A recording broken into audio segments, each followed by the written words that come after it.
Fils et du Saint-Esprit. Amen. Mon Seigneur et mon Dieu, je crois fermement que tu es ici, que tu me vois, que tu m'entends. Je t'adore avec profonde révérence. Je te demande le pardon de mes péchés et la grâce de faire avec profit ce moment de prière. Ma Mère Immaculée, Saint Joseph, mon Père et Seigneur, mon ange gardien, intercédez pour moi. Alors que Jésus s'apprête à quitter ses disciples, et voyant leur désarroi, un peu comme le nôtre, alors que Jésus n'est pas physiquement présent avec nous depuis le début de cette pandémie, eh bien, le Seigneur a pitié d'eux et il donne ces dernières instructions. Tu ne veux pas nous laisser, Seigneur. Et tu nous dis, si quelqu'un m'aime, il gardera ma parole. Et il leur livre alors aux disciples la plus belle de toutes les consolations. Mon Père l'aimera, nous viendrons vers lui et chez lui nous nous ferons une demeure. Oui, Dieu veut habiter nos cœurs. Dieu le Créateur, lui qui a fait le ciel et la terre, lui qui a fait l'infiniment grand et l'infiniment petit, il nous aime tellement qu'il veut habiter dans notre cœur. Et la prise de conscience de cette folie fait de nous des chrétiens, des hommes, des femmes qui veulent répondre à l'amour de Dieu en l'accueillant dans leur cœur, en l'accueillant dans notre vie. Chrétien, reconnais ta dignité.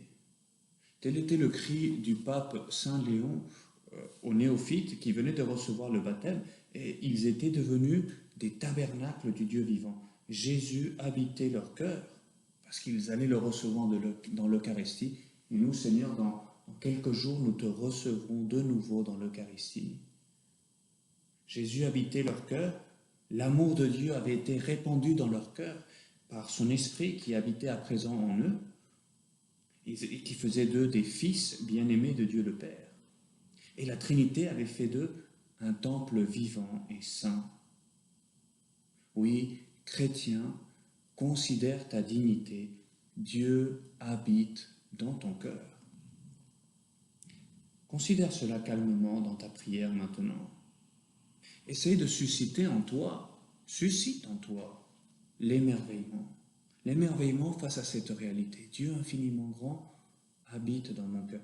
Et remercie-le alors pour ce don qui est le plus grand de tous les dons, la présence de Dieu en nous.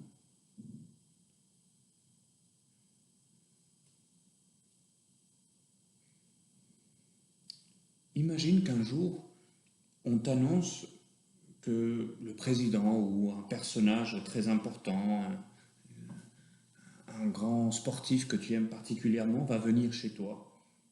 Je pense que tu passerais des heures et des heures à tout ranger, à préparer tes vêtements, à arranger tout pour que tout soit impeccable. Je pense que tu ferais bien de le faire ainsi. C'est une marque de respect, de bonne éducation, d'amour. C'est précisément cela que le Seigneur attend de nous. Et c'est pour cela que nous, les chrétiens, parce que nous avons cette conscience que Dieu veut habiter dans mon cœur, que Dieu habite dans mon cœur lorsqu'il est en état de grâce, eh bien c'est pour cela que nous, les chrétiens, nous essayons de garder notre cœur le plus pur possible pour toi, Seigneur. Heureux les cœurs purs, car ils verront Dieu, nous as-tu promis, Seigneur, et ils verront Dieu. Et comment? Ils le verront Dieu non seulement dans le monde qui les entoure, non seulement en regardant le tabernacle ici, mais en cherchant Dieu dans notre cœur. Heureux les cœurs purs, car ils verront Dieu, parce que Dieu habitera leur cœur. Dieu fait sa demeure dans un cœur pur. C'est un temple sacré. Et ce temple-là, pour rien au monde, Seigneur, je ne voudrais le profaner. La profanation, c'est justement, littéralement, c'est faire entrer quelque chose qui n'est pas saint dans un lieu sacré, dans mon cœur. Et c'est en cela que consiste précisément le péché. C'est une profanation du cœur. On a chassé Dieu pour y mettre quelque chose d'autre. Nos caprices, nos petits plaisirs, les plaisirs d'un instant, mon égoïsme, moi, mes choses. Et tu te rends compte, c'est une misère, on se fait avoir, on est un peu comme Ésaü, hein, le fils d'Isaac, je ne sais pas si tu te souviens, qui a vendu son droit de progéniture pour un plat de lentilles. Tu te souviens sûrement, Ésaü qui était ce fils aîné d'Isaac, qui allait recevoir la bénédiction de son père qui lui était promise. Et avec elle, avec cette bénédiction, il allait être le chef de sa fratrie et l'héritier de tous ses biens. Et seulement, voilà, un jour, il rentre de la chasse affamé. Et parce qu'il ne sait pas attendre, on est en train de préparer le repas, c'est pas encore prêt, mais voilà que son frère, Jacob, est là, et il a préparé un plat de lentilles. Sûrement, il était succulent, il était bon.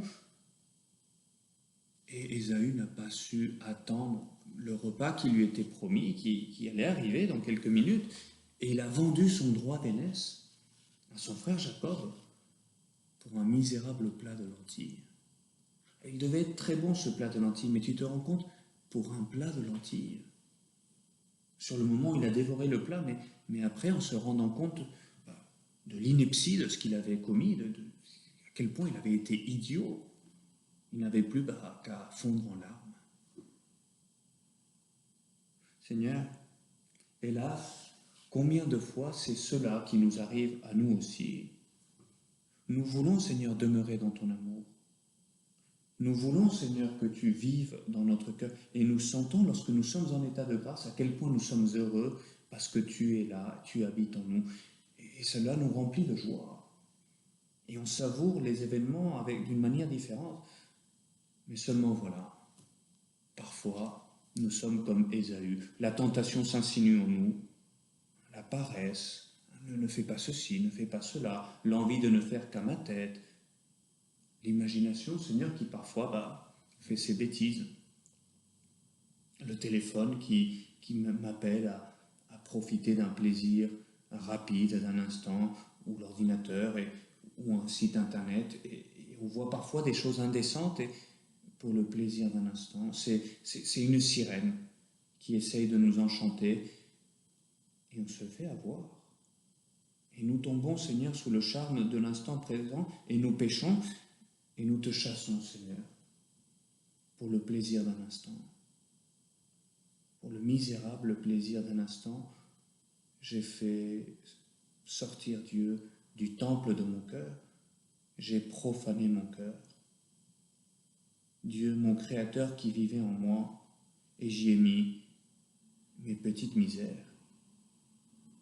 Seigneur, si seulement je me rendais davantage compte, si seulement mon émerveillement pouvait durer dans le temps, se prolonger davantage dans le temps.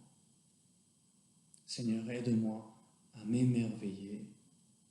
Aide-moi aujourd'hui à garder cet émerveillement, qu'il m'accompagne tout au long de ma journée. Je suis en état de grâce, eh bien je vais vivre chaque événement avec toi dans mon cœur. Et si une tentation vient, je me tournerai vers toi, je me rappellerai de cette vérité et je reprendrai force. Comme je voudrais, Seigneur, être comme ce jeune dont un ami prêtre m'a parlé, et ça m'a vraiment touché, ce jeune Alex, en CM2. Il jouait un jour avec un cousin dans le parc quand un voisin est venu avec l'iPad et il a commencé à leur montrer des images indécentes, des choses sales. Alors lui, Alex, il était bien formé, il a dit « mais arrête, je ne veux pas voir ça ». Mais l'autre continue à crâner, à leur montrer et à faire un peu le grand homme, le petit homme là. Et alors, sais-tu ce que Alex a fait? Il a tout simplement pris l'iPad et devant ce jeune homme qui n'en revenait pas, il l'a fracassé contre le coin du banc de pierre qui se trouvait là. C'est osé, hein? C'est un peu radical, je te l'accorde. Il faut oser faire ça, mais je ne dis pas qu'il faut aller casser des iPads tout le temps, mais Et on peut imaginer les pleurs du voisin, et d'autant qu'il n'osait pas dire à ses parents pourquoi l'iPad avait été cassé. C'était un peu gênant. Et donc, ce garçon, Alex, a eu le courage d'aller voir la mère du voisin pour s'excuser, pour lui dire « j'ai cassé l'iPad, mais je l'ai cassé parce qu'il était en train de me montrer des choses que je ne voulais pas voir. » Cette femme, la mère de ce voisin, était une femme sensée. Et il l'a embrassé, il l'a félicité, il lui a dit « tu as très bien fait. L'âme vaut infiniment plus qu'un iPad. » Et puis nous verrons si nous lui en achetons un autre. Il avait compris qu'il fallait faire attention. Mais Seigneur, mais quel enseignement pour nous! L'âme vaut infiniment plus qu'un iPad. Dieu habite dans cette âme tant que je garde mon cœur pur. Seigneur, moi aussi je veux garder mon cœur.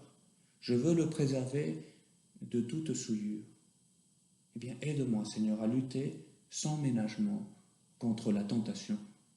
Aide-moi à lutter comme Alex, avec des décisions fortes. Je ne dis pas qu'il faut casser l'iPad, mais on a quand même des choses où il faut agir fort contre la tentation, la repousser. Rappelle-le-moi, Seigneur, quand la tentation se fera plus forte. L'âme, le cœur, il vaut infiniment plus qu'un iPad, parce que Dieu y habite. Seigneur, et si jamais je tombe, eh bien j'accourrai vite au sacrement de la confession. Là, mon âme redevient toute pure, immaculée, comme celle de Marie. Heureux les cœurs purs, car ils verront Dieu. Et Marie, immaculée, conçue immaculée parce qu'elle allait porter le Christ, eh bien, qui comme elle a vu Dieu de près? Et moi, Seigneur, dans quelques jours, lorsque nous reprendrons enfin la messe, lorsque j'aurai enfin la joie de te recevoir dans l'Eucharistie, eh bien, je veux aussi t'accueillir avec un cœur pur. Mon cœur va devenir littéralement ce tabernacle saint de ta présence. Ce sera pour moi comme une deuxième première communion. Eh bien, Seigneur, quelle fête je te ferai, toi en moi, Seigneur. Et alors nous serons si heureux. Alors pour m'y préparer, je vais nettoyer bien mon cœur. Je vais me préparer à faire une bonne confession sacramentelle. Je commence dès maintenant avec un acte de contrition. Pardon, Seigneur, pour toutes les fois où par mon impureté, par mes péchés, j'ai profané ton temple. J'ai sali mon cœur. Dès maintenant, Seigneur, je tâcherai encore plus de garder pour toi mon cœur pur, immaculé, émerveillé de ce que tu veux vivre en moi. Et pour cela, je me tourne vers toi, Vierge très sainte, ma Mère Immaculée. Rappelle-moi souvent, tout au long de cette journée et tout spécialement à l'heure de la tentation, rappelle-moi ces paroles merveilleuses du Christ. Si quelqu'un m'aime, il gardera ma parole. Mon Père l'aimera, nous viendrons vers lui, et chez lui nous ferons notre demeure. Je te remercie, mon Dieu, des bonnes résolutions, des actes d'amour et des inspirations que tu m'as communiquées dans cette méditation. Je te demande de m'aider à les mettre en pratique. Ma Mère Immaculée, Saint Joseph, mon Père et Seigneur, mon ange gardien, intercédez pour moi.